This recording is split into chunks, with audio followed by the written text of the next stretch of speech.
चक्षुरुन्मीलितं येन तस्मै श्रीगुरुवे नमः।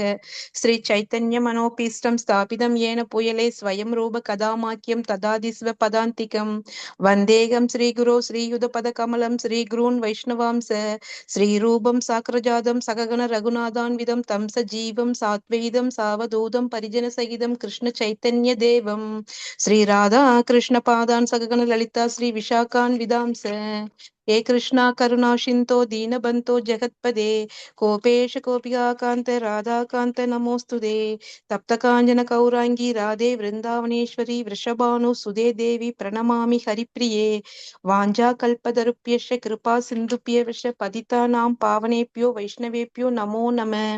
जय श्री कृष्ण चैतन्य प्रभु नित्यानंद श्री अद्वैत गदाधर श्री वासादि गौरभक्त वृंद हरे कृष्ण कृष्ण कृष्ण हरे हरे हरे राम राम राम हरे हरे।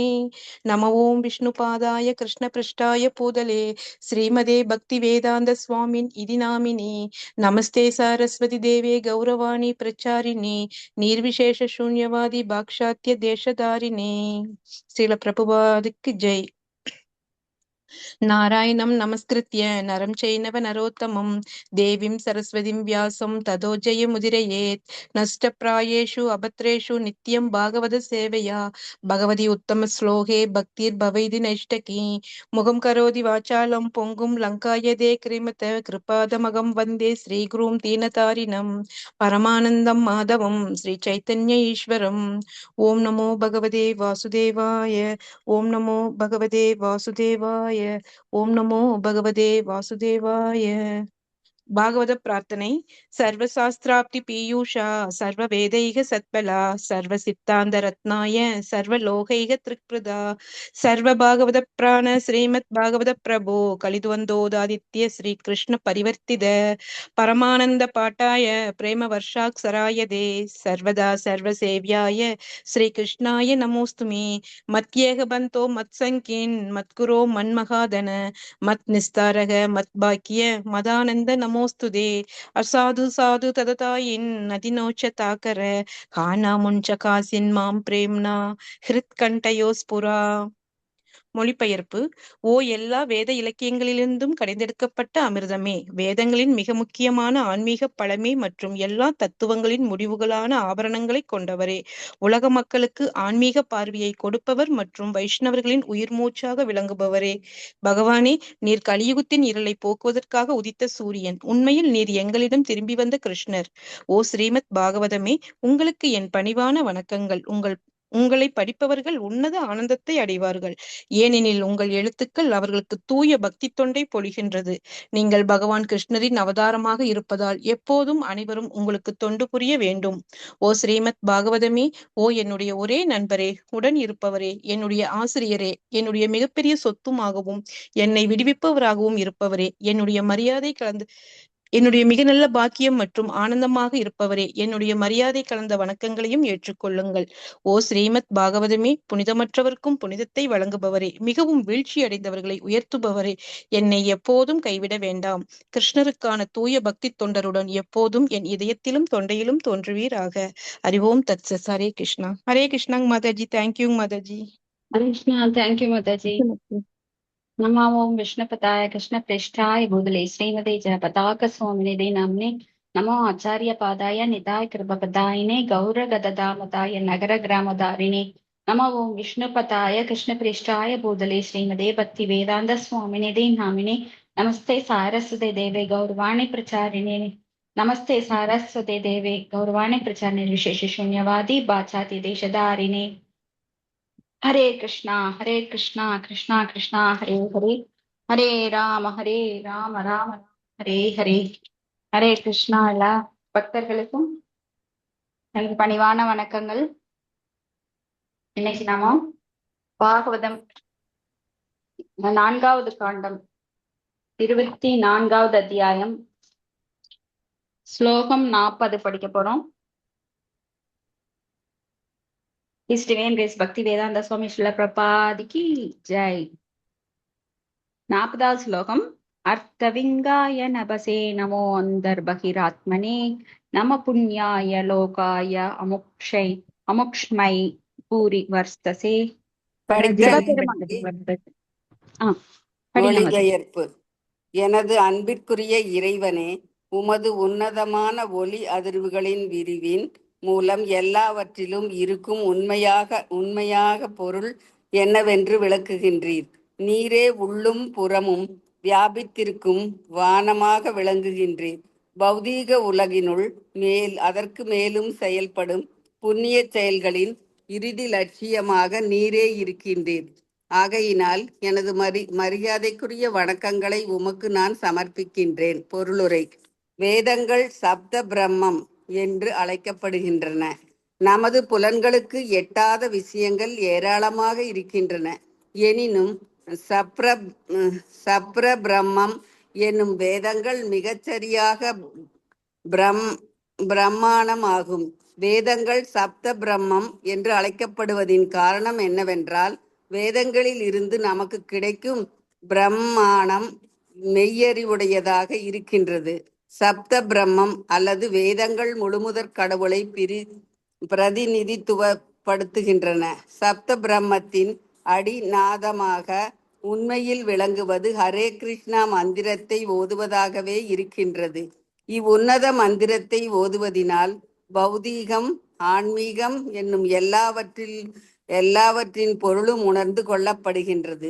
இந்த ஹரே கிருஷ்ணா மந்திரம் முழுமுதற் கடவுளமிருந்து வேறானதல்ல. காற்றின் மூலம் வரும் மந்திர ஒலியின் மூலம் எல்லாவற்றின் பொருளும் பெறப்படுகின்றது.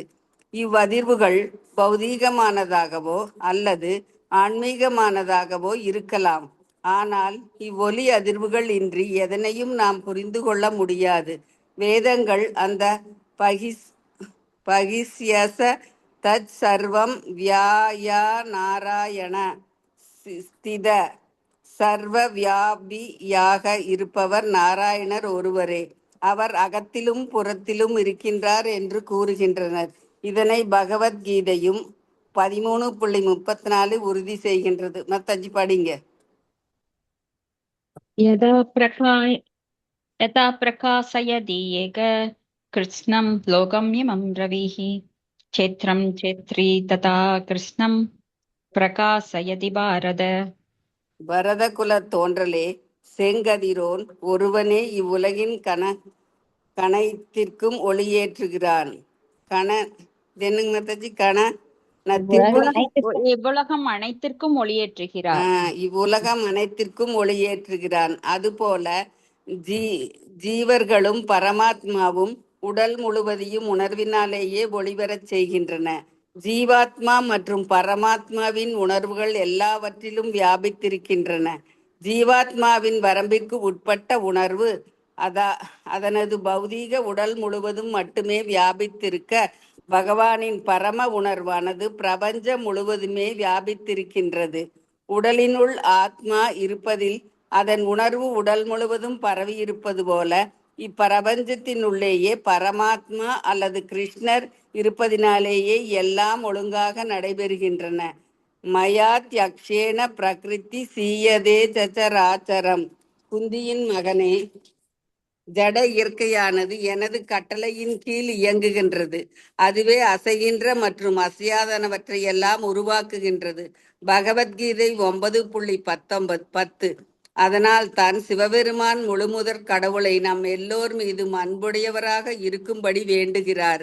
அதுவே ஹரே கிருஷ்ண மந்திரத்தை ஓதுவதின் மூலம் பௌதீக மற்றும் ஆன்மீக உலகில் உள்ள எல்லாவற்றையும் நாம் உணர்ந்து கொள்வதற்கு உதவுகிறது. இது தொடர்பாக அமுக்ஷ்மை என்னும் வார்த்தை முக்கியத்துவம் பெறுகிறது. ஏனென்றால் அது தேவருலகை ஒருவன் அடைந்த பிறகும் கூட அவன் அடைய வேண்டிய உயர்ந்த நோக்கினை எடுத்து கூறுகின்றது. பலன் தரும் செயல்களில் ஈடுபடுவோர் கர்மிகள் தங்களது செயல்களின் பயனாக தேவருலகை அடைகின்றனர். பரமபுருஷ பகவானின் ஜோதியுடன் இணைதல் அல்லது ஒன்று கலத்தலை நாடும் ஞானியரும் அவர் விரும்பும் முடிவை அடைகின்றனர். முடிவாக பகவானுடன் தனிப்பட்ட தொடர்பினை விரும்பும் பக்தர்கள் வைகுண்ட லோகம் அல்லது தேவலோகம் பிருந்தாவனத்தை அடைகின்றனர். பகவத்கீதையில் 10.12 பகவான் பவித்ரம் பரமம், அதாவது சிறப்புடைய தூய்மையானவரென்று வர்ணிக்கப்படுகிறார். இதனையும் இச்லோகம் உறுதி செய்கின்றது. சுகதேவ கோஸ்வாமி பகவான் கிருஷ்ணருடன் விளையாடிய மாடு மேய்க்கும் சிறுவர்களை சாமானிய உயிர்களாக கருதக்கூடாது என்கிறார். பல்வேறு பிறவிகளில் செய்த புண்ணிய செயல்களின் பயனாகவே ஒருவன் முழுமுதற் கடவுளுடன் தனி தொடர்பு கொள்ளும் வாய்ப்பினை பெறுகின்றான். தூய்மையான ஒருவனே அவரை அடைய முடியும். ஆதலினால் அவனே சிறந்த தூய்மையாளன் ஆவான். ஹரே கிருஷ்ணா மாதாஜி. நன்றி மாதாஜி. கிருஷ்ணா. நன்றி மாதாஜி. ஸோ இங்க வந்து சிவபெருமான் பாடிய துதிப்பாடல்கள், அவருடைய பிரேயர்ஸ் பார்த்துட்டு இருக்கிறோம். ஸோ நாம் 12 மகாஜனங்களில் ஒருவரான சிவபெருமானின் பிரார்த்தனை எப்படிப்பட்டது அப்படின்னா, ஒரு வார்த்தைகளும் அது வந்து ரொம்ப அற்புதமானவை, உள்ளத்தில் நம்ம பதிய வைக்கக்கூடிய வார்த்தைகள். ஏன்னா இந்த உலகத்துல எத்தனையோ சவுண்டு நாம் கேட்கிறோம், அதெல்லாம் அமங்கலமான சவுண்ட்ஸ். ஆனா பகவானை பற்றி கேட்பது ஒன்று மட்டுமே மங்களம். இதை வந்து சில பிரபுபாதர் அடிச்சு சொல்றார். இந்த உலகத்துல நீங்க எத்தனைதான் மங்களம் சொல்லிக்கிட்டாலும் அதெல்லாம் கிடையாது.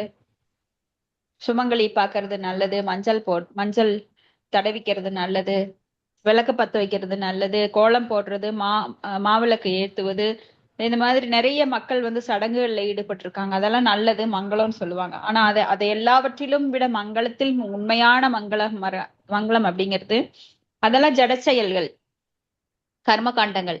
ஆனா உண்மையான மங்களம் என்பது பகவானை பற்றி நாம் பாடுவதும் பேசுவதும் தான். அப்ப சிவபெருமான் வந்து மிக உயர்ந்த வைஷ்ணவானாம் யதா சம்போ. அவரது பிரார்த்தனைகளை பார்த்து நாம் எப்படி பகவானை புகழ வேண்டும் என்பதை கற்றுக்கொள்ளலாம். ஏன்னா பகவானை புகழ வேண்டியது நம்மளோட கடமை. பல ஜென்மங்களாக அவரை மறந்து நாம அவர்கிட்ட வாங்கறது மட்டுமே நோக்கமாக கொண்டிருக்கிறோம். ஆனா இப்போ நம்ம பக்தி தொண்டுக்கு வந்தாச்சு. இப்ப பக்தி தொண்டுக்கு வந்த உடனே பகவானை பத்தி நிறைய புரிஞ்சுக்கிட்டு பகவானை புகழ ஆரம்பிக்கணும். எப்பவுமே பகவானுக்கு நன்றி சொல்ல ஆரம்பிக்கணும். ஏன்னா நீங்க ஒவ்வொரு செகண்ட் சொன்னா கூட அந்த நன்றி, நம்ம அந்த கடனை தீர்க்க முடியாது. எப்படி ஒரு பெத்த தாயின் கடனை தீர்க்க முடியாது நம்ம சர்வசாதாரணமா இந்த ஜட உலகிலேயே சொல்றோம். இப்ப பகவான் பெற்ற தாயினும் மேலானவர். இந்த ஒரு ஜென்மத்துக்கு மட்டும்தான் நம்மளுக்கு இந்த தாய். நம்மளுக்கு எந்த ஒரு பிரதிபலனையும் எதிர்பார்க்காம நம்மளுக்கு அவங்க செஞ்சுட்டே இருப்பாங்க. எப்போ அவங்களோட பாசம் மாறாது. ஆனா பிள்ளைங்க வேணா பாசம் மாறிடும். பெண்டாட்டி வந்தோடனையோ இல்ல புருஷன் வந்தோடனையோ குழந்தைங்களுக்கு மாறிடும். ஆனா பெற்ற தாய்க்கு எப்பவுமே அந்த குழந்தை மேல பாசம் இருக்கும். குழந்தையாவே நினைப்பாவா. அது போல பகவான் பல கோடி ஜென்மமா நம்மளுக்கு தாயினும் மேலாக, பெற்ற தாயாகவும் தந்தையாகவும் குருவாகவும் சுக்ருதம் சர்வதேகினாம் அப்படின்னு எல்லாமாகவும் இருக்கிறார். சோ அப்போ என் அன்புக்குரிய இறைவனே, உனது உன்னதமான ஒளி அதிர்வுகளின் விரிவில் மூலம் எல்லாவற்றிலும் இருக்கும் உண்மையான பொருள் என்னவென்று விளங்குகின்றீர். நீரே உள்ளும் புறவும் வியாபித்து வனமாக விளங்குகிறீர். சோ ஒரு தூய பக்தன் எங்கும் பகவானை காண முடியும். பிரகலாத் மகாராஜா மாதிரி அவர் பார்க்கிற இடமெல்லாம் பகவான் இருந்தார். ஏன்னா அவர்கிட்ட இருக்க தூய பக்தி. எல்லார் உள்ளத்திலையும் பரமாத்மாவை பார்த்தாரு, வெளியில அவரோட சக்திகளை பார்த்தாரு. ஏன்னா கர்ப்போதக சாயி விஷ்ணு எல்லா பிரபஞ்சத்துக்குள்ளும் நுழைகிறார். மயா தக்ஷேன பிரகிருதி சூயதே சராச்சரம் கேதுனானேன கௌந்தேய ஜெகத் விபரிவர்த்ததே. பகவத்கீதையில நாம படிக்கிறோம். சோ அசைவன அசையாதவற்றை எல்லாவற்றையும் உண்டாக்குபவர் அந்த பகவான் கிருஷ்ணரே. அவர் இல்லாம எந்த அணுவும் அசையாது. சோ நாம உடம்பு அசைக்கிறோம், நம்ம நினைக்கிறோம், நம்ம செயல்படுகிறோம், சாப்பிடுறோம், நம்மளுக்கு ஒரு திருப்தி ஆகுது, தண்ணீர் குடிக்கிறோம், அது ஒரு திருப்தி ஆகுது. எல்லாம் எங்கிருந்து கிடைக்குது? பகவான் இருந்துதான் கிடைக்குது. சோ நாம யார்கிட்டயாவது ஏதாவது வாங்கினா என்ன சொல்லுவோம்? தேங்க்யூ அப்படிம்போம். அந்த நன்றி முகத்துல ஒரு புன்னகையிலையாவது காமிப்போம். சொல்ல தெரியலனா கூட, ஒரு காட்டுவாசியா இருந்தா கூட முகத்துல அதை காமிப்பான், அந்த ரிஃப்ளெக்ஷன் தெரியும். இப்போ நாமெல்லாம் வந்து ஆரியர்கள், நாகரிகமானவர்கள். எப்படி? ஆன்மீகத்துல நாகரிகமானவர்கள், ஆன்மீகத்தில் முன்னேறியவர்கள். அப்போ ஒவ்வொரு செகண்ட் நாம வந்து பகவானுக்கு நன்றி நன்றி சொல்லிட்டே இருக்கணும். அதை எப்படி சொல்லணும்? அவரது புகழை கேட்பதன் மூலமாக, அவரது புகழை பாடுவதன் மூலமாக. சிவபெருமான் அப்படித்தான் பாடிட்டே இருக்காரு எப்போ. அட்லீஸ்ட் அதையாவது நம்ம காது கொடுத்து கேட்கணும். ஏன்னா நமக்கு உள்ள இருக்கிற பரமாத்மா அதன் மூலமாக திருப்தி அடையும் போது கிட்ட இருக்கிற ஆத்மாவும் தானாக திருப்தி அடைகிறது. இது மேன்மை அடைஞ்சிட்டே வரும். ஏன்னா நம்ம தூய்மையாக்கப்பட்டு கொண்டே இருக்கிறோம். பகவானை பற்றி கேட்க கேட்க நாம தூய்மையாக்கப்பட்டு கொண்டே இருக்கிறோம். சோ இப்படியாக அவர் உள்ளும் புறமும் பகவானை எங்கும் பார்க்கிறார். இப்ப வேதங்கள் சப்த பிரம்மம். வேதங்கள் அந்த காலத்துல இருந்து இந்த காலத்து வரைக்கும் எப்படி ஓதப்படுகிறது அப்படின்னா, அவங்க எழுதியெல்லாம் வச்சு படிக்க மாட்டாங்க, நோட்லயோ இல்ல ஓலைச்சுவடியிலயோ. நீங்க பாத்திருக்கீங்களா? இந்த பிராமணர்கள் கோயில்ல எல்லாம் பாடசாலைகள் இருக்கும், வேத பாடசாலைகள். அங்கெல்லாம் வேதங்களை ஓதிட்டே இருப்பாங்க. சப்தம், சவுண்ட், அதான் சப்த பிரம்மம் அப்படின்னு சொல்லப்படுது. புலன்களுக்கு எட்டாத விஷயங்கள் நிறைய இருக்கு. அப்போ சப்த பிரம்மம் எனும் வேதங்கள் மிகச்சரியாக பிரமாணமாகும். நம்ம பிரமாணம் அப்படின்னு பார்த்துக்கிட்டோம்னா ஆரம்பத்திலேயே நாம இதை பேசிக்கா படிச்சிருக்கோம். சப்த பிரமாணம் தான் உண்மை. ஸ்ருதி ஸ்மிருதி அதன் மூலமாக நாம் அதை உணர வேண்டும். வேதங்கள் மூலமாக, சாஸ்திரங்கள் மூலமாக, ஞான சக்ஷு, வேத சக்ஷு அப்படின்னு எல்லாம் பார்த்திருக்கோம். அப்ப அனுமானம் அப்படிங்கிறது நாம என்ன வேணா நினைக்கலாம், அனுமானம் பண்ணலாம். கற்பனையில நாம என்ன வேணா நினைக்கலாம், எப்படி வேணா நினைக்கலாம். அதெல்லாம் உண்மை கிடையாது, அது கற்பனை தான். கற்பனை காவியங்கள் எல்லாம் என்னைக்குமே நிலைக்கிறது கிடையாது. ஆனா வேதங்கள் அன்றிலிருந்து இன்று வரைக்கும் இருக்குது. அப்ப அனுமானம் அப்படிங்கிறது கற்பனை, மென்டல் ஸ்பெகுலேஷன். அப்புறம் பிரத்யக்ஷ பிரத்யக்ஷ அப்படி பார்த்தோம்னா பார்ப்பது. நீங்க நிறைய பார்க்கலாம். ஒரு மலையை பார்த்தா ஒரு புள்ளி மாதிரி தெரியும், ஒரு ட்ரெயினை பார்த்தா புள்ளி மாதிரி தெரியும், கிட்ட வந்தா நிறைய விஷயங்கள் அதுல இருக்கும். சோ இது பிரத்யக்ஷ, காண்பது. எப்படி ஒரு மானோ இல்ல விலங்குகளோ பாலைவனத்துல நீரை கண்டவுடன் அந்த அனல் வெயில்ல தெரியிற அந்த காணல் நீர் அதை உண்மையான நீரை நினைச்சு ஓடும். அப்ப பார்த்தா அது வெறும் வெயிலா இருக்கும். அதுல கண்ணுல தெரியும் அது நீர் போல. அப்புறம் அங்க போய் அது உயிரை இழந்துரும். அது போல நாமெல்லாம் கண்ணால் பார்ப்பதை நிஜமென்று நம்புகிறோம். ஏன்னா இந்த ஜடக்கண்களால் பார்ப்பது அனைத்தும் மாயினால சூழப்பட்டிருக்கு. ஆனா ஞானக்கண் கொண்டு பார்க்கும்போது, ஞான சக்ஷு, வேத சக்ஷு, அதை கொண்டு பார்க்கும்போது நுண்ணான, அதாவது நுணுக்கமான விஷயங்கள், புலன்களுக்கு எட்டாத விஷயங்கள், அதெல்லாம் நம்மளுக்கு தெரிய வரும். இப்ப வேதங்கள் சப்த பிரமாணம். ஏன்னா வேதங்கள்ல இருந்து நமக்கு கிடைக்கும் பிரமாணம் மெய்யறிவுடையது. அப்போ நம்ம விளையாட்டா கேட்டிருக்கோம் தெரியுமா? நம்ம எல்லாருமே பேசுவோம், நீ என்ன சொல்றது வேத வாக்கா அப்படிம்போம். இப்ப வேத வாக்கா அப்படின்னு உறுதி செய்யறாங்க. என்னன்னா வேத வாக்குங்கிறது உண்மையானது, அது எட்டர்னல், எப்பவுமே இருக்கு. ஏன்னா வேதைச சர்வரகம் வேத வேத்யோ வேதாந்த கிருத் வேதவித் ஏவச்சாகம் அப்படின்னு பகவான் சொல்றார். இப்போ வேதங்களை படைத்தவனும் நானே, வேதங்களால் புரிந்து கொள்ளப்பட வேண்டியவன் நானே, வேதங்களை புரிந்தவனும் நானே அப்படின்னு பகவான் சொல்றார். அப்போ சப்த பிரம்மத்தின் அடிநாதமாக விளங்குறது என்னன்னா ஹரே கிருஷ்ண மந்திரத்தை ஓதுவது. சோ ஆன்மீகம் பௌதிகம் எனும் எல்லாவற்றின் பொருளும் அதன் மூலமாக உணர்ந்து கொள்ளப்படுகிறது. இந்த மந்திரத்தை சொன்னா பகவான் உள்ளே இருந்து அந்த ஞானத்தை, ஞான தீபேன பாஸ்வதா ததாமி புக்தி யோகம் தம் என மாம் உபயாந்தித்தே, அந்த மந்திரத்தை சொல்வதன் மூலமாக பல மாற்றங்கள் நம்மளுக்குள்ள உருவாகுது. ஏன்னா நம்ம அழுக்குகள் எல்லாம் கழுவப்பட்டு இதயம் தூய்மையாகும் போது தானாகவே உண்மை புலப்படுகிறது. இருட்டு இருக்கிற இடத்துல வெளிச்சம் இருக்காது. அறியாமை என்னும் இருட்டு இருக்கிறப்போ உண்மை நம்மளுக்கு கண்டிப்பா புலப்படாது. ஏன்னா பௌதிக விஷயங்களில் ஆழ்ந்து இருக்கும்போது, பௌதிகம் அப்படின்னாலே அது மாயா. மாயானா இருட்டு. அந்த இருட்டுல இருக்கும்போது உங்களுக்கு எதுவுமே தெரியாது. கைத்த கூட மிதிச்சுட்டா நீங்க பாம்புன்னு தான் நினைப்பீங்க. சோ உண்மை அங்க பொய்யாப்படும். சோ காற்றின் மூலம் வரும் மந்திர ஒளியின் மூலம் எல்லாவற்றின் பொருளும் பெறப்படுகிறது.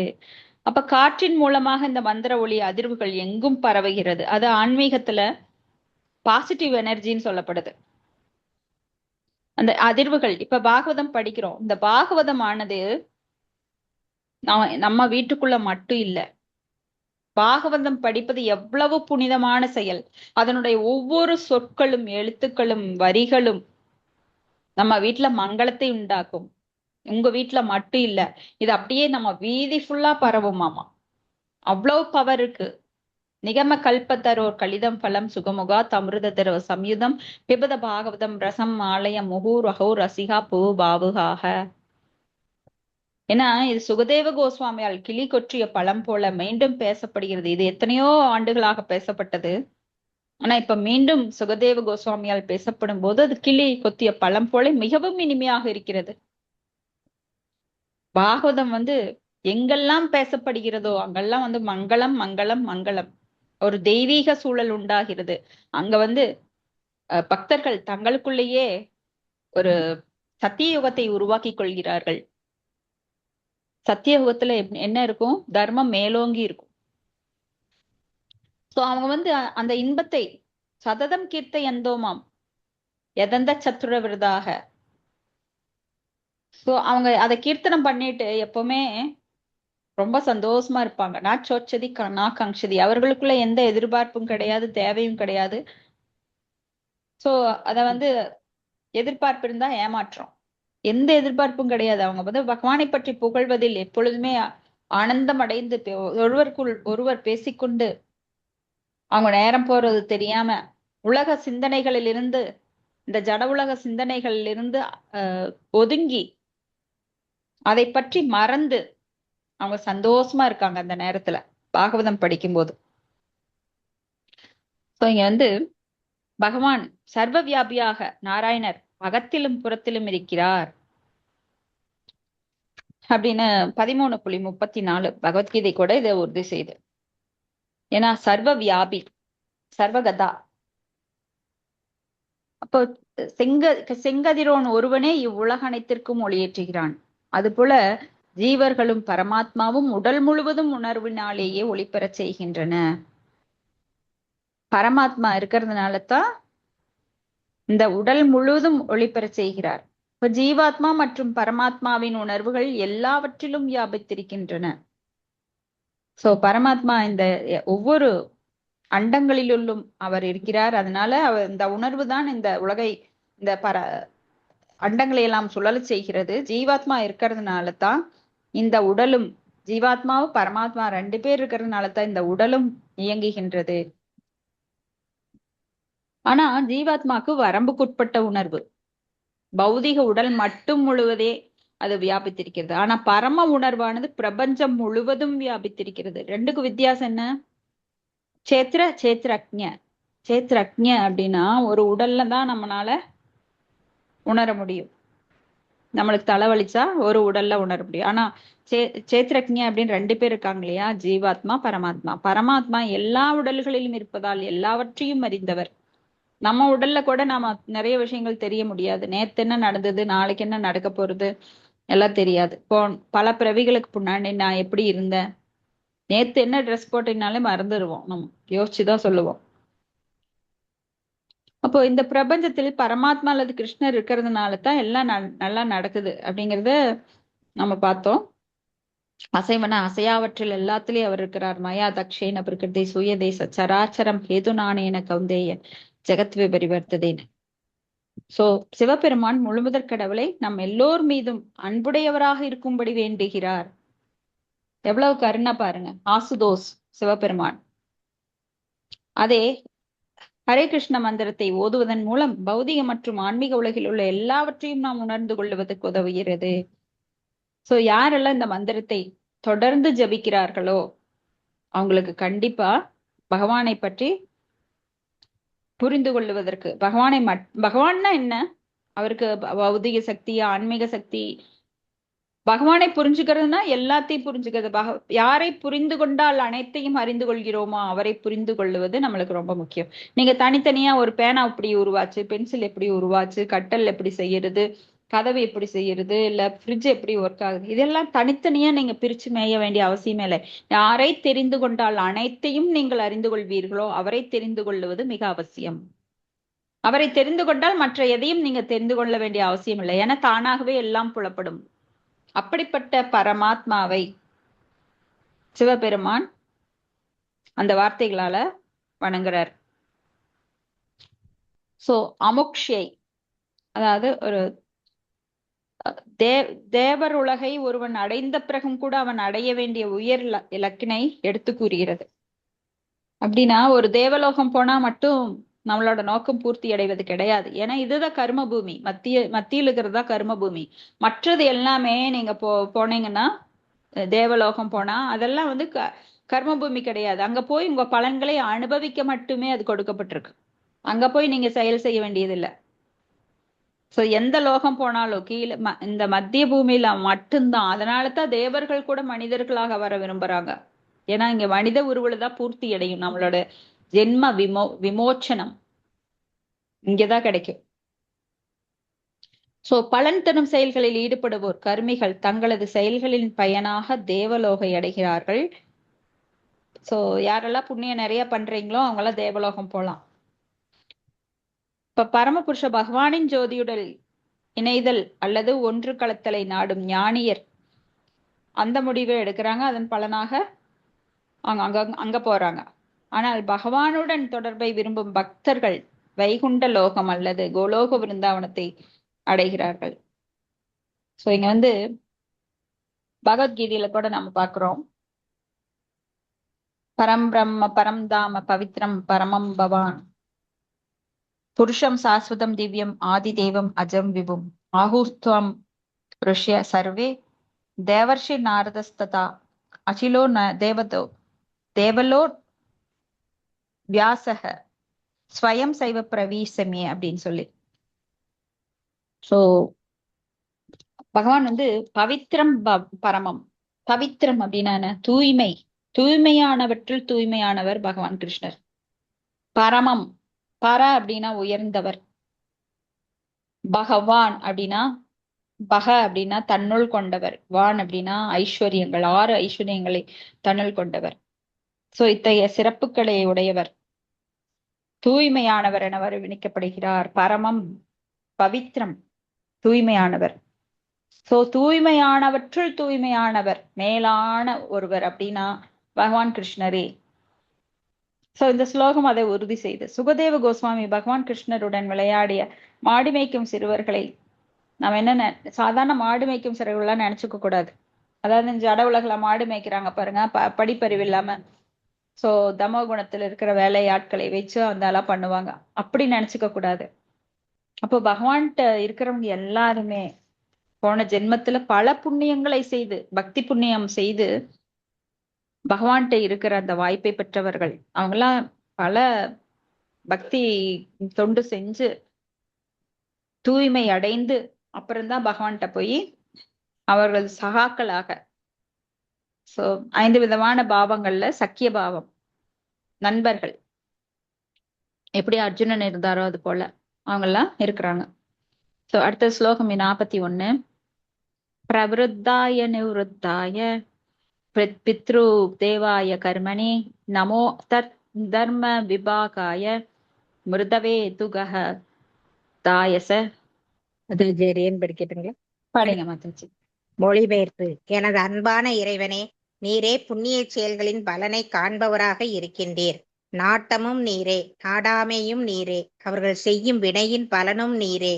அதர்மத்தின் காரணமாக உண்டாகும் துன்ப வாழ்விற்கு நீரே காரணமாவீர். அதனால்தான் நீர் மரண தேவனாகவும் விளங்குகின்றீர். உமக்கு எனது மரியாதைக்குரிய வந்தனங்களை சமர்ப்பிக்கின்றேன். பொருளுரை. முழுமுதற் கடவுள் எல்லோர் மனங்களிலும் வீற்றிருக்கின்றார். உயிர்களின் நாட்டமும் நாட்டமின்மையும் அவரிடமிருந்தே வருகின்றன. பகவத்கீதை 15.15 இதனை உறுதிப்படுத்துகிறது. சர்வஸ்ய சாகம் கிருதி சன்னிவிஷ்டோ மத்த ஸ்மிருதிர் ஞானம் அபோகனம் ச. நான் எல்லோர் மனங்களிலும் வீற்றிருக்கின்றேன். என்னிடமிருந்தே நினைவும் அறிவும் அவற்றின் நீக்கமும் வருகின்றன. முழுமுதற் கடவுள் அசுரர்களை தம்மை மறக்கவும் பக்தர்கள் தன்னை நினைக்கவும் வைக்கிறார். ஆகையினால் ஒருவனது மறதி அல்லது நாட்டமின்மைக்கு முழுமுதற் கடவுளே காரணமாவார். பகவத்கீதை 16.7 கூறுகிறது, பிரவருத்திம் சா நிவருத்திம் சா ஜனானா விதுராஷீரா. எவ்வழியை நாடி ஒருவன் செயல்பட வேண்டுமென்றோ அல்லது எவ்வழியை நாடாது ஒருவன் செயல்பட வேண்டுமென்றோ அசுரர்கள் அறிவதில்லை. அசுரர்கள் பக்தி தொண்டினை விரும்பாதிலிருந்து முழுமுதற் கடவுளினாலேயே அவர்கள் அவ்வழியை விரும்புகின்றனர் என்று புரிந்து கொள்ளப்படுகின்றது. பக்தி தொண்டினை அசுரர்கள் விரும்பவில்லை. ஆதலினால் அவர்களுக்கு பகவான் மறதியினை அளிக்கிறார். கர்மிகள் பித்ருலோகத்திற்கு செல்லவே விரும்புகின்றனர். இதனை பகவத்கீதையும் 9.25 உறுதி செய்கின்றது. யாந்தி தேவ விரதா தேவான் பித்ருன் யாந்தி பித்ரு விரதாக. தேவரை வணங்குவோர் தேவரை அடைவர், முன்னோர்களை துதிப்போர் முன்னோர்களை அடைவர். இச்லோகத்தில் உள்ள துக்கதாய என்னும் வார்த்தை மிகவும் முக்கியத்துவம் வாய்ந்ததாகும். பக்தர் அல்லாதார் ஜனன மரண சுழற்சியிலேயே என்றும் இருப்பர். இது ஒரு கொடுமையான நிலையாகும். ஒருவன் தனது செயலுக்குரிய பலனையே வாழ்வில் அனுபவிக்கிறான். அசுரர்களும் பக்தர் அல்லாதவர்களும் படும் துன்பமும் இது போன்றது தான். Hare Krishna. Thank you. Hare Krishna. Thank you Mataji. So மிக அருமையாக சிவபெருமான் நீங்க பகவானை பற்றி துதிப்பாடல்கள்ல நிறைய விஷயங்களை நம்மளுக்கு விளக்குறார். பகவானை புகழ்வதோடு நம்மளுக்கு விளக்கமும் செய்யறார். ஸோ சாதாரண மக்கள் எல்லாம் இதை நான் நல்லா புரிஞ்சு பகவான்கிட்ட பக்தி தொண்டு செய்யணுங்கிறத வலியுறுத்திட்டே இருக்கார் சிவபெருமான். ஏன்னா அவரும் 12 மகாஜனங்களில் ஒருவர். அவருக்கும் நம்ம மேல ரொம்ப அக்கறை. நீங்க ஏன் இப்படி இருக்கீங்க? எப்படி பக்தி சித்தாந்த சரஸ்வதி தாக்கூர், பக்தி வினோத் சுவாமி அவங்க எல்லாம் நம்மளுக்கு எவ்வளவு அறிவுரைகளை, ஓ ஜீவனே விழித்திரு விழித்திரு, ஜீவே ஜாக்கோ ஜீவே ஜாக்கோ அப்படின்லாம் பாடி நம்மள இந்த மயக்கத்துல இருந்து விழித்தல சொல்கிறார்கள். அதே மாதிரி இங்க சிவபெருமானும் சொல்றாரு. சோ நாட்டமும் நீரே நாடாமையும் நீரே, அவர்கள் செய்யும் வினையின் பலனும் நீரே, அதர்மத்தின் காரணமாக உண்டாக துன்ப வாழ்வுக்கும் நீரே காரணம். எல்லாருக்குமே இது ஒரு ஒரு புரியறதுக்கு ரொம்ப கஷ்டமா இருக்கும். கான்ட்ரவர்சியா இருக்குதே, இது என்னது? நாட்டமும் நீரே நாடாமையும் நீரே, வினையின் பலனும் நீரோ, துன்ப வாழ்விக்கும் காரணம் நீரே. ஏன்னா மக்களுடைய சுதந்திரத்தை பொறுத்து அவர்கள் செயல்பட பகவான் அனுமதிக்கிறார். அவர் சுதந்திரத்தில் தலையிடுவதில்லை. அப்போ நாம சுதந்திரத்தை மிஸ்யூஸ் பண்ணி யாரெல்லாம் அந்த துன்பத்தை அவங்களே ஏற்படுத்திக்கிறாங்க. அந்த துன்பத்தை தர்றது யாரு? இயற்கையின் சட்டம் மூலமாக பகவானே தருகிறார். சோ அந்த துன்பத்திற்கு காரணம் கடைசியில முடிவு யாரு? பகவானுடைய சட்டம், அவர் கொடுத்த வேதங்கள். சோ நாம எதை வேணா விரும்பலாம், ஆனா அந்த விருப்பத்திற்குரிய பலனை நாம தான் அனுபவிக்கணும். எது மூலமா? இந்த உடல் எனும் கருவி மூலமாக. உண்மையா ஆத்மாக்கு துன்பம் கிடையாது, இன்பம் கிடையாது. ஆனா அனுபவிக்கிறது என்ன? இந்த உடல் மூலமா நம்ம துன்பத்தை அனுபவிக்கிறோம். உண்மையில நம்மளுக்கு துன்பமே கிடையாது, நம் மனம் பரம் காரணம். ஏன்னா மனம் ஆசையை ஏற்படுத்துது. நீ இந்த வீடை வாங்கு, இதுக்காக நீ கொள்ளையடிச்சாலும் பரவாயில்ல, சொத்து சேரு, நிறைய சொத்து சேர்த்துக்கோ. சோ அவன் உனக்கு எதிரி, அவன் உன்னை இப்படி பேசலாம், அவன் மேல கோவப்படு. சோ நீ எல்லாரையும் கண்ட்ரோல் பண்ண விரும்பு, நீ சொன்னதை செய்யலைன்னா அவங்க மேல கோவப்படு. இப்படியெல்லாம் மனம் நம்மளுக்கு பல மாயைகளை உருவாக்குது. ஆனா பகவானை சரணடைந்தவர்களுக்கு அந்த மாய வேலை செய்யாது. தெய்வீகேஷா குணமயி மம மாயா துரத்யா மாமியவையே பிரபத்தியந்தே மாயாமையை தம் திறந்ததே. அவன்லாம் ஜடபரதன் மாதிரி. யாரு முழு பக்தி தொண்டுக்கு வந்துட்டாங்களோ, பகவானை சார்ந்திருக்கிறார்களோ, அவங்களுக்கு எதுவுமே தாக்காது. ஏன் உனக்கு ரோசம் இல்லையான்னு கேட்பாங்க. நீ உப்பு போட்டு சாப்பிட்றியான்னு கேட்பாங்க. அதுக்கும் நம்மளுக்கு ரோசம் வராது. ஏன்னா பக்தி தொண்டு முழுசா எடுத்திருக்கிறவங்களுக்கு அது ரியாக்ட் பண்ணும், அந்த மருந்து வேலை செய்யும். இப்பவும் யாரெல்லாம் யாரையாவது நினைச்சு கோவப்படுறீங்க, நான் சொல்லி அவங்க கேட்கல, அவன் என்னை இப்படி திட்டுனா அப்படின்னு கோவப்பட்டாங்க அப்படின்னா கண்டிப்பா அந்த ரியாக்ஷன் உங்களுக்கு மாயோட தாக்குதல் இருக்குதுன்னு நாமளே ஜட்ஜ் பண்ணிக்கணும். ஸோ இது நம்ம இந்த பகவத்கீதை பாகவதம் படிக்கிறதோட பலன், அது எப்படி நாம பிராக்டிக்கல் அப்ளிகேஷனா பண்றோம் அப்படிங்கிறது. சோ இங்க நீர் மரண தேவனாகவும் விளங்கிறீர், அகம் காலோஸ்மி அப்படிங்கிறார் பகவான். நான் காலனாக செயல்படுகிறேன். காலன்னா யாரு? யமன். சோ காலத்தின் கட்டுப்பாடு இந்த பௌதிக உலகில இருக்கு. எல்லாருக்கும் வயசாயிட்டு இருக்கு, ஒரு நாள் சாக போறோம். ஒரு காலம் மேல இருக்கிறவன கீழே கொண்டு வருது, கீழே இருக்கிறவன மேல கொண்டு வருது. சோ காலத்தின் செயல்பாடுகள் நிறைய இருக்கு. இப்ப பகவான் சொல்றார் பகவத்கீதையில 15.15, இது ரொம்ப ஃபேமஸான ஸ்லோகம், ஒவ்வொருத்தரும் கத்துக்க வேணும் இத. சர்வஸ்ய சாகம் கிருதி சந்நிவிஷ்டோ மத்த ஸ்மிருதிஞானம் அபோகணைச்ச வேதைஸ சர்வை அகம் வேத வேத்யோ வேதாந்த கிருத்வேத விதே விவேத சாகம். சோ எல்லார் மனங்கள்லயும் பகவான் பரமாத்மாவா இருக்கார். அவர்தான் நினைவையும் அறிவையும் நம்மளுக்கு கொடுக்கிறார். சோ பகவானை நினைக்க வேண்டும் என்கின்ற மனமுடையவனுக்கு அந்த அறிவை கொடுக்கிறார். இல்ல நான் பௌதிகத்தில் அனுபவிக்க வேண்டும் அப்படிங்கிறவனுக்கு பகவானை பற்றிய மறதியை கொடுக்கிறார். ஏன்னா நீ பௌதிகத்தில் அனுபவிக்கணும்னா பொய்யான சிந்தனையில் இருக்கிறவனுக்கு பகவானை மறந்தாதான் அனுபவிக்க முடியும். அந்த ஃபீலிங் வரும். இப்ப பகவான் எங்கும் நீக்கமர நிறைந்திருக்கிறார், அவர்தான் எல்லாமே அப்படின்னு தெரிஞ்சவனுக்கு அனுபவிக்கிறதுக்கு ஆசை வராது. ஏன்னா அது பொய்ன்னு தெரிஞ்சிருது. பொய்யான ஒண்ணுல உண்மையா இருக்கிறவனால உள்ள போக முடியாது. சோ இந்த பௌதிக ஆசைகள் அவனை விட்டுறான். அதெல்லாம் பொய், மாயை, இது வேண்டாம். யமுனாச்சாரியார் எப்படி ஒரு பெண்ணை நினைத்தாலே, அந்த காமம் அப்படிங்கிற ஒன்ன நினைச்சாலே காரி உமிழ்கிறேன் அப்படிங்கிறாரு பாரு. அது எப்படி வரும்? சோ உன்னை அனுபவிக்கணும், இதை வாங்கணும் அதை வாங்கணும், அவன் அவன் என்னை திட்டுறான், இவன் என்னை திட்டுறான், இந்த மாதிரி போலி பொய் அகங்காரம் கர்வம், அதனாலதான் நம்மளுக்கு அந்த தாட்ஸ் வருது. சோ ஏன்னா நம்ம புகழ் மேல ஆசை கொண்டிருக்கிறோம். அந்த புகழ் நிலையானதல்ல, பகவானுக்குரியது. பகவான் மட்டுமே அந்த புகழுக்குரியவர். அகம் போக்தா, அகம் கர்த்தா, இதெல்லாம் தான் நம்மளுக்கு இடைஞ்சலா இருக்கு. நான் அனுபவிப்பவன், நான் தான் செய்பவன், அதனால எனக்கு செஞ்ச அந்த புகழ் வேணும். நான் அனுபவிக்க யாரு இடைஞ்சலா இருந்தா அவங்க குற்றவாளிகள். சோ என் புகழை தடுப்பவன் குற்றவாளி. ஆனா கடவுளுக்கு சேவை செய்வதில் யாரு இடையூறு பண்றாங்களோ அப்பதான் நாம ஆக்ஷன் எடுக்கணுமோ தவிர பௌதீகமான புகழுக்கு ஆசைப்பட்டு அதுக்காக ஆக்ஷன் எடுக்க கூடாது. ஏன்னா அது புகழ் அல்ல. இங்க புகழ்ச்சியோ இகழ்ச்சியோ கிடையாது. இகழும் போது நாம துன்பப்படவும் கூடாது, புகழும் போது நாம் வானத்தை நோக்கி குதிக்கவும் கூடாது. சோ பகவானே அந்த ஞாபகத்தை தர்றார். அப்போ இங்க 2 விதமான வழிகள் இருக்கு. பகவத்கீதையில சொல்லப்படுது, பிரவருத்திம் ச நிவத்திம் ச ஜனான விதுர் ஆசூரா. பிரவருத்திம் அப்படிங்கிறது மறைமுகமான மார்க்கம், நிவத்திம் அப்படிங்கிறது நேரடியான வழி. சோ இந்த பிரவருத்திம் அப்படிங்கிறது கர்மகாண்டம், ஞான காண்டிகள், தியான யோகம், இதெல்லாம் சொல்லப்படுது. நிவத்திம் அப்படிங்கிறது தூய பக்தி தொண்டு. சோ பகவான் பக்தர்களுக்கு அந்த நிவத்தி மார்க்கத்தை காட்டுறார், அசுரர்களுக்கு பிரவருத்தி மார்க்கத்தை காட்டுறார். நீ எப்ப வேணா வா, அப்ப என்னை மறந்து நீ உன்னுடைய பொய் அகங்காரத்தில் நீ செயல்படு. நான் தான் இந்த உடல், நான் தான் சொல்றது நடக்கணும், நானே பெரியவன், கடவுளையே மறந்து அசுரர்கள் என்ன சொல்றாங்க, நான் தான் கடவுள் அப்படிங்கிற மாதிரி நடந்துக்கிறாங்க.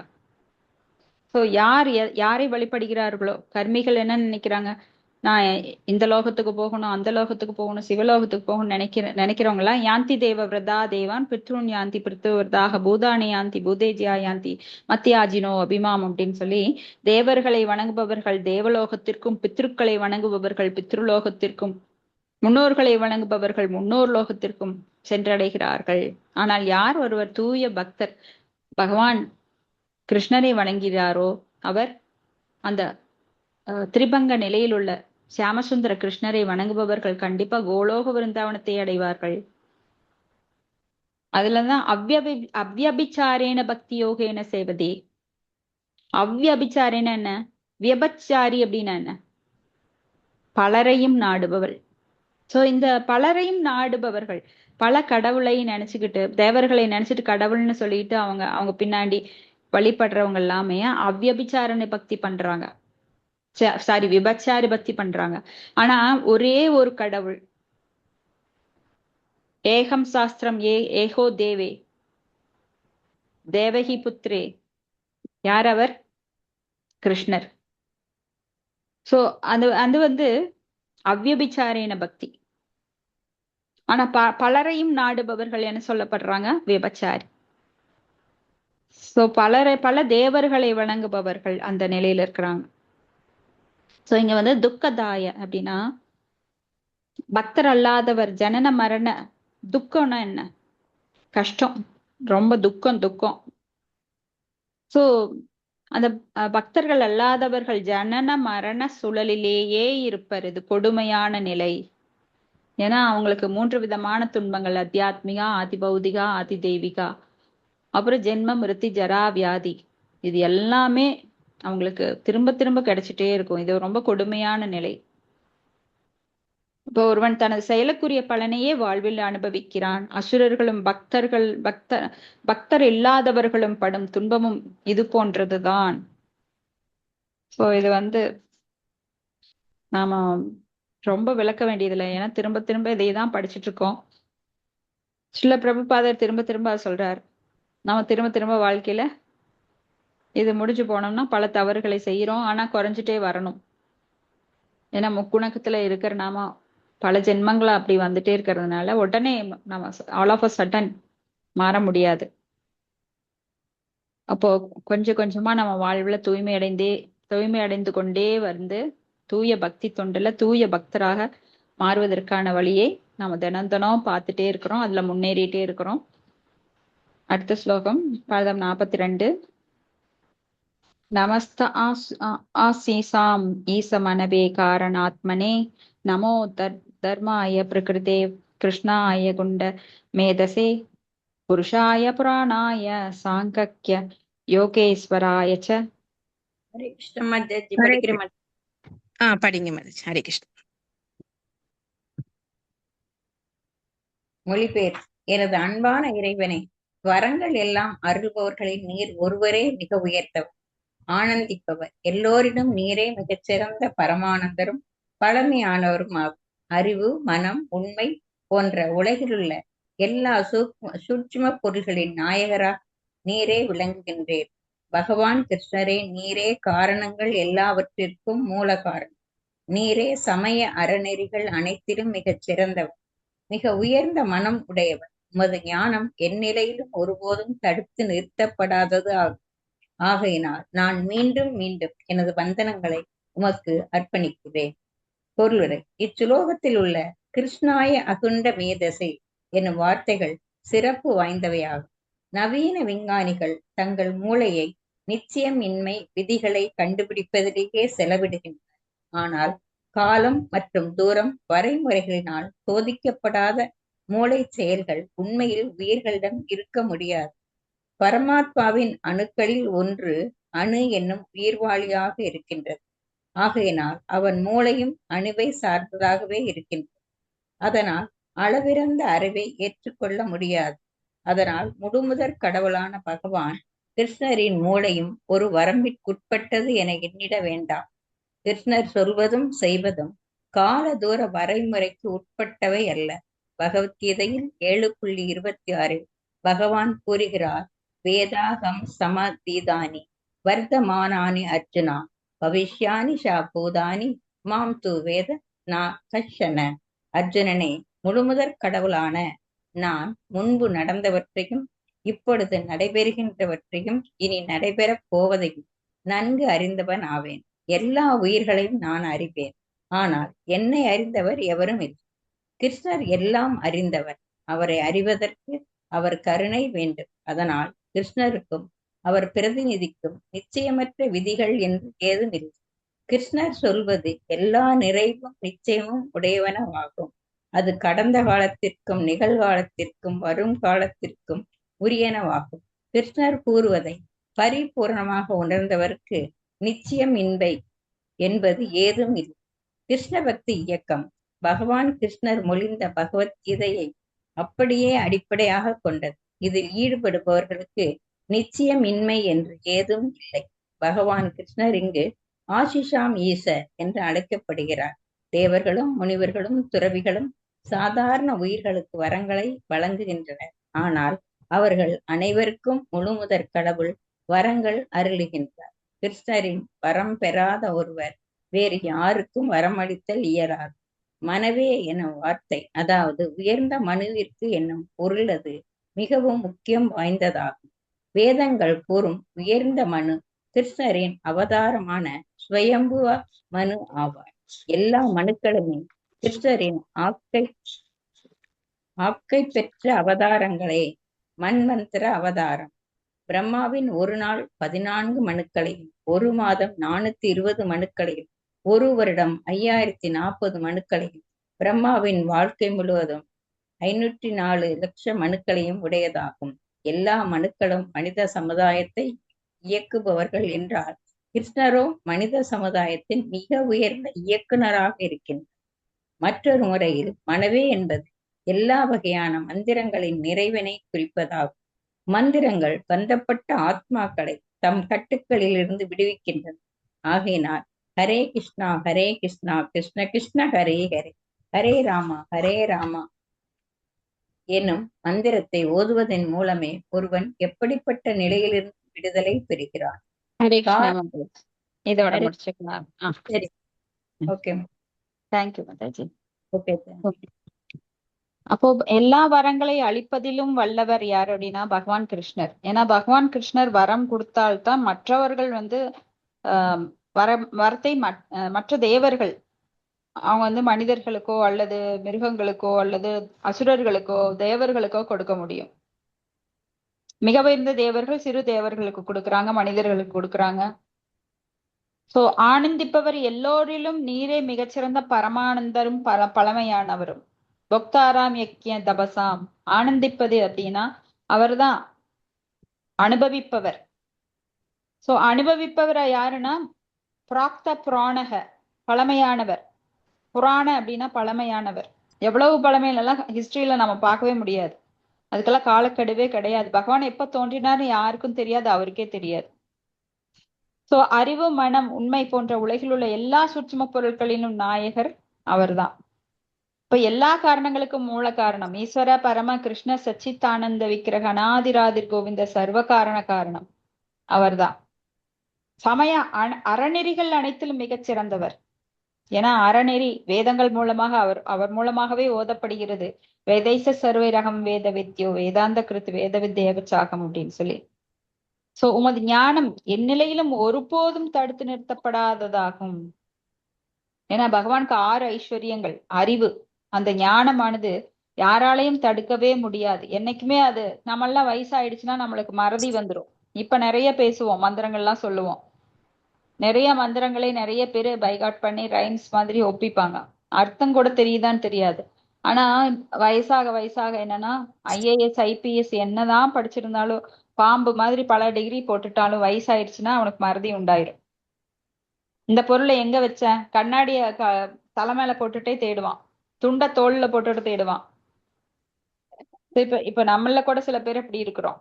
ஒரு பொருளை எங்க வச்சோன்னு வீடு ஃபுல்லா தேடுவோம், வீடையே உருட்டி போடுவான், ஆனா பக்கத்திலேயே இருக்கும். சோ ஆனால் அவருக்கு ஞானம், அவர் என்றும் மறதி உள்ளவர் அல்ல. ஞானம்ங்கிறது எப்பவுமே அவருக்கு இருக்கும். அவருக்கு எனது வணக்கங்களை சமர்ப்பிக்கிறேன் அப்படின்னு இங்க சிவபெருமான் சொல்றாரு.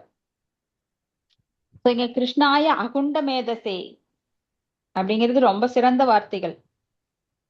சோ அகுண்ட அப்படின்னா மிக அகண்ட. அந்த விஞ்ஞானிகள் எல்லாம் சொல்றாங்க நாங்கெல்லாம் ரொம்ப பிரில்லியன்ட் அப்படின்னு. அவங்க எல்லாம் கொஞ்ச நாளைக்கு வயசாயிருச்சு அப்படின்னா அவங்க மூளையில ஒண்ணுமே இருக்காது. ஏன்னா செல்கள் எல்லாமே குறைஞ்சிட்டே வரும். ஒவ்வொரு நிமிஷமும் ஒவ்வொரு செல் அழியறதா விஞ்ஞானிகள் சொல்றாங்க, அவங்களே சொல்றாங்க. இப்போ மூளையை நிச்சயமின்மை விதிகளை கண்டுபிடிப்பதிலேயே செலவிடுகின்றனர். ஏன்னா அவங்க கண்டுபிடிக்கிறதுக்கு ஒண்ணுமே இல்லை. பகவான் கொடுத்ததை நாம அப்படியே அழகா நாம படிச்சுட்டு இருக்கிறோம். அதை ஏன் போய் கண்டுபிடிக்கணும், ஆராய்ச்சி செய்யணும்? உள்ளதை உள்ளவாறு ஏற்றுக்கொண்டால் பாகவதம் இருக்கு, அதை எடுத்து படிச்சாங்கன்னா அவங்க இவ்வளவு கஷ்டப்பட வேண்டாம். கால விரயம். நிறைய விஞ்ஞானிகள் கண்டுபிடிக்கிறேங்கிற பேர்ல பொதுமக்களோட வரிப்பணத்தை தான் செலவு பண்றாங்க. சோ பரமாத்மாவின் அணுத்துகள்களில் ஒன்று அணு என்னும் உயிர்வாளியாக இருக்குது. ஆகையினால் அவன் மூளையையும் அணுவை சார்ந்ததாகவே இருக்கிறது. மூளை அணு மாதிரி. அணுனா லென்ஸ் வச்சு கூட பார்க்க முடியாது. அந்த அளவுக்கு ஒவ்வொருத்தருடைய அந்த ஆத்மாவானது ரொம்ப குட்டியும் உண்டு.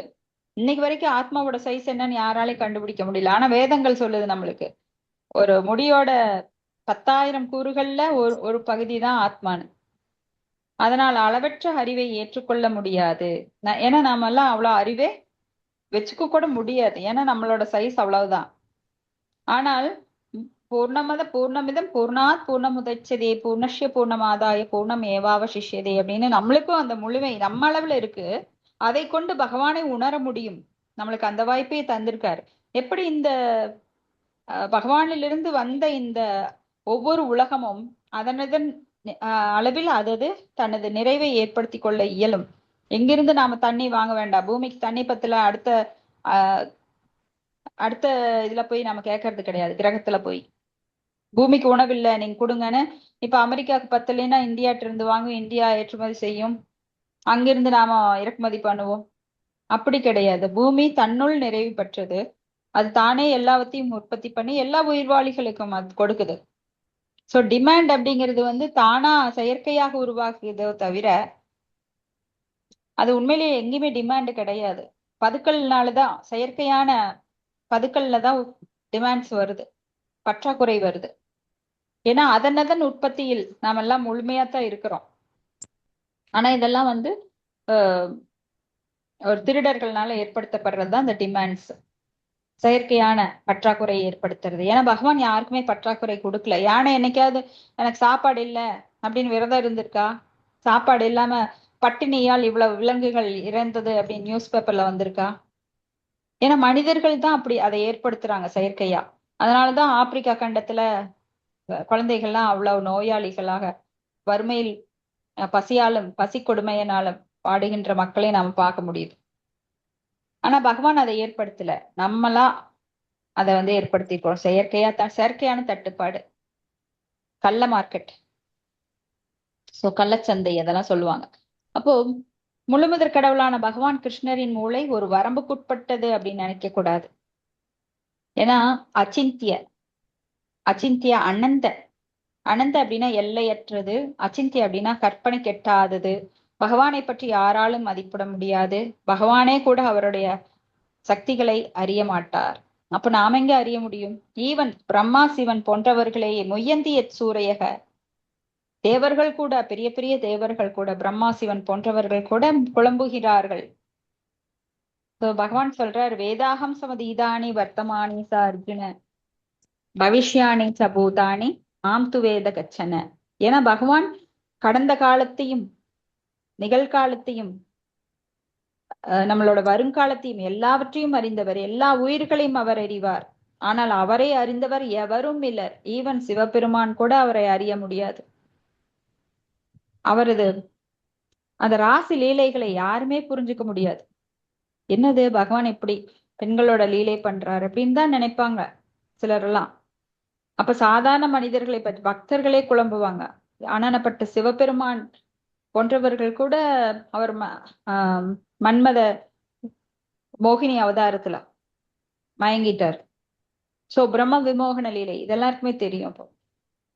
அப்ப கிருஷ்ணர் எல்லாவற்றையும் அறிந்தவர். அதனாலதான் அவர் சொல்றாரு, ஓ அர்ஜுனா, நான் பல கோடி வருடங்களுக்கு முன்ன விவஸ்வான் மனவே பிராகர் மனு ரிஸ்வாகவே பிரவைத் அப்படின்னு சூரிய பகவானுக்கு நான் உபதேசித்தேன். ஆனா அவர் கேட்கிறாரு, அர்ஜுனன், நான் உன் கூடவே தானே இருக்கேன், நீ எப்ப போய் உபதேசித்த அப்படின்னு. அப்ப சொல்றாரு, அப்ப பல கோடி ஆண்டுகளுக்கு முன்னாடி நான் இருந்தேன், நீயும் என்கிட்ட வேற வடிவுல இருந்த, ஆனா நீ மறந்துட்ட. ஏன்னா நீ பல உருவம் எடுத்துட்ட. ஆனா நான் அப்படியே தான் இருக்கேன். பகவான் என்றும் திவ்யமானவர். அவராகவே இருக்கிறார். அவர் என்றும் தனது உடலையோ உள்ளத்தையோ மாற்றுவது இல்லை. ஏன்னா அவரது உடல் திவ்யமானது. அவருக்கு ஆத்மா வேற உடல் வேற அப்படி கிடையாது. நம்மளுக்கு ஆத்மா வேற உடல் வேற, அது மாறிக்கொண்டே இருக்கிறது இல்லைங்களா? உடல் ஆத்மா ஒன்னாத்தான் இருக்கு. ஆனா போன பிறவியில என்ன நடந்ததுன்னு கேட்டா நம்ம மறந்து ஒண்ணுமே தெரியாது. ஏன்னா இந்த பிறவியில அனுபவிக்கிறதுக்குரிய அந்த மத்தக ஸ்மிருதி ஞானம் அபோகனம் பகவான் அந்த மருதியை தந்தாத்தானே நாம இப்ப அனுபவிக்க முடியும். சோ இப்படியாக பகவான்ல இருந்து நாம நம்ம பகவானுக்கும் நம்மளுக்கும் ரொம்ப வித்தியாசம் இருக்கு. அவர் பெரியவற்றுள் பெரியவர், நாம சிறியவற்றுள் சிறியவர்கள். அணுவுல அணு, அவர் விபுல விபு. சோ கிருஷ்ணர் சொல்லுவது எல்லா நிறைவும் நிச்சயமுடையவை. அவர் என்ன சொன்னாலும் கண்டிப்பா அதுல உண்மை இருக்கு. ஆனா நாம என்ன சொன்னாலும் நாளைக்கு மழை வரும்னு சொல்லுவாங்க. வானிலை ஆராய்ச்சி மையம் டெய்லி ஒண்ணு சொல்லுவாங்க, அது நடக்காது. ஏன்னா பகவான் சொன்னா எல்லாமே நடந்துரும். பகவான் சூரியனை மறைச்சு வைக்கவும் அவனால முடியும், அதை மறைச்சு வச்சு இருட்டுன்னு சொல்ல முடியும், சோ பகவான் என்ன நினைச்சாலும் அது நடக்கும். சோ கிருஷ்ணர் கூறுவதை பரிபூர்ணமாக உணர்ந்தவருக்கு நிச்சயத்தன்மை என்பது ஏதும் இல்லை. சோ கிருஷ்ணர் பக்தி இயக்கம் பகவான் கிருஷ்ணர் மொழிந்த பகவத்கீதையை அப்படியே அடிப்படையாக கொண்டது. இதில் ஈடுபடுபவருக்கு நிச்சயமின்மை என்று ஏதும் இல்லை. சோ பகவத்கீதையை நாம் எடுத்துட்டோம் அப்படின்னா இந்த ஜட உலகம் நிச்சயம் இல்லை. சோ ஆனா நிச்சயம் மின்மை ஏதும் இல்லை இதில் ஈடுபடுபவர்களுக்கு. அப்படின்னா நிச்சயமானது அப்படின்னு எடுத்துக்கணும். ஏன்னா இது ஆப்போசிட்டா சொல்லியிருக்காங்க, குழப்பற மாதிரி. ஏன்னா பகவான் நிச்சயமானதை அவர் எப்பவுமே சொல்றது நிச்சயமானது, அதுல எந்த மாற்றமே கிடையாது. பகவான் வாயிலிருந்து சொல்லப்படுவது. இங்க ஆசிசாம் சீச அப்படின்னு சொல்லப்படுறார். தேவர்களும் முனிவர்களும் துறவிகளும் சாதாரண உயிர்களுக்கு வரங்களை வழங்குகின்றனர். ஆனா அவங்களுக்கு வரம் கொடுக்கறது யாரு? இப்ப பேங்க்ல வந்து நம்மளுக்கு பணம் கொடுக்குறாங்க அப்படின்னா அவங்க நம்ம பணத்தை தான் அவங்க எடுத்து கொடுக்குறாங்க. அதுக்கு கவர்மெண்ட் அலோ பண்ணுது. அப்ப அவங்க வந்து அதுக்கு ஓனர் கிடையாது. அது போல இங்க தேவர்கள் முனிவர்கள் எல்லாம் வரம் கொடுக்குறாங்கன்னா யார்கிட்ட இருந்து வாங்கி கொடுக்குறாங்கன்னா கிருஷ்ணர்கிட்ட இருந்து வாங்கி கொடுக்குறாங்க. அவங்களுக்கு தானா யாருக்குமே அந்த சக்தி கிடையாது. சோ அவங்க யாரும் தனியா வரம் கொடுக்க முடியாது. அப்ப மனுக்கள் அப்படின்னா ஒரு பிரம்மாவோட ஆயுட்காலத்துல 14 மனுக்கள் வர்றாங்க ஒரு நாள்ல. அப்ப ஒரு மாதத்துல 420 மனுக்களும் ஒரு வருடத்துல 5040 மனுக்களும் இப்படியாக மனுக்கள். மனு அப்படின்னா மனு சம்ஹிதை நம்ம கேள்விப்பட்டிருப்போம். மனு சம்ஹிதை அப்படின்னா சட்டங்கள், மனுவால் இயற்றப்படும் சட்டங்களை அடிப்படையாக கொண்டே நாம வாழ்கின்றோம். அப்புறம் மனவே அப்படிங்கிறது எல்லா வகையான மந்திரங்களின் நிறைவை குறிப்பது. மந்திரங்களில் பந்தப்பட்ட ஆத்மாக்களை நாம் கட்டிலிருந்து விடுவிக்கின்றன. சோ மந்திரங்கள் மூலமா தான் நாம கட்டுண்ட வாழ்விலிருந்து விடுதலை அடைய முடியும். ஹரே கிருஷ்ண கிருஷ்ண கிருஷ்ண ஹரே ஹரே, ஹரே ராம ராம ராம ஹரே ஹரே அப்படிங்கிற மந்திரத்தை தொடர்ந்து ஓதுவதன் மூலமாக நாம் விடுதலை பெற முடியும். நம்ம வந்து விடுதலைக்காக தான் நம்மளோட இறுதி முடிவே. அப்போ அந்த விடுதலைக்காகத்தான் நாம பாடுபடணும். அப்ப பக்தி தொண்டு செஞ்சு இந்த விடுதலையை பெற வேண்டும். ஹரே கிருஷ்ணா பிரபு. தண்டத் நாம் பிரபு. हरे कृष्णा माता। हरे कृष्ण प्रभु, दंडवत प्रणाम प्रभु। हरे कृष्णा।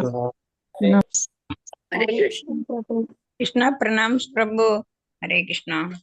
हरे कृष्णा प्रभु। हरे कृष्णा। नमस्कार प्रभु जी। प्रभु जी